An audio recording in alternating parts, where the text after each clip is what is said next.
ರೈತರೇ, ನಿಮ್ಮ ಹತ್ತಿ ಬೆಳೆಯಲ್ಲಿ ಎಲೆಗಳೆಲ್ಲ ಹಳದಿಯಾಗಿ ಸುರುಳಿಯಾಗಿರುವುದನ್ನು ಕಂಡಿದ್ದೀರಾ? ಅದಕ್ಕೆ ಕಾರಣ ಥ್ರಿಪ್ಸ್ ನುಸಿ ಅಥವಾ ಜೆಸಿಡ್ಸ್ ಆಗಿದೆ.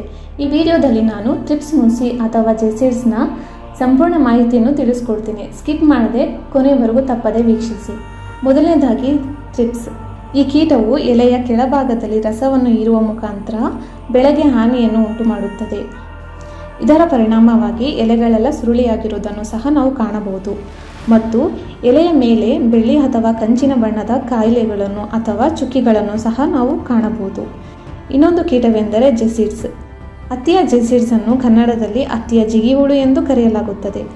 ಬಾಧಿತ ಎಲೆಗಳು ಹಳದಿ ಬಣ್ಣಕ್ಕೆ ತಿರುಗಿ ನಂತರ ಅಂಚು ಬಣ್ಣಕ್ಕೆ ತಿರುಗಿ ಎಲೆಗಳು ಸುರುಳಿಯಾಗಿ ಒಣಗಿ ಹೋಗುವುದನ್ನು ಸಹ ನಾವು ಕಾಣಬಹುದು.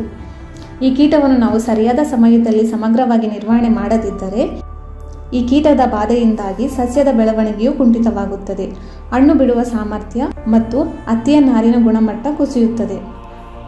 ನೋಡಿದ್ರಲ್ಲ ರೈತರೇ, ಈ ಕೀಟಗಳಿಂದ ಆಗುವಂತಹ ಹಾನಿಯ ಲಕ್ಷಣಗಳನ್ನು.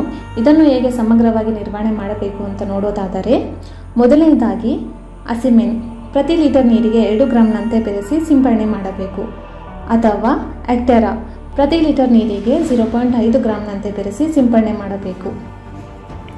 ಈ ವಿಡಿಯೋದಲ್ಲಿ ಮೆನ್ಷನ್ ಮಾಡಿರುವಂತಹ ಎಲ್ಲ ಪ್ರಾಡಕ್ಟ್ಸು ನಮ್ಮ ಅಗ್ರಿಪ್ಲೆಕ್ಸ್ ಇಂಡಿಯಾ ವೆಬ್ಸೈಟಲ್ಲಿ ದೊರಕುತ್ತದೆ. ಈ ಕೂಡಲೇ ಸಂಪರ್ಕಿಸಿ.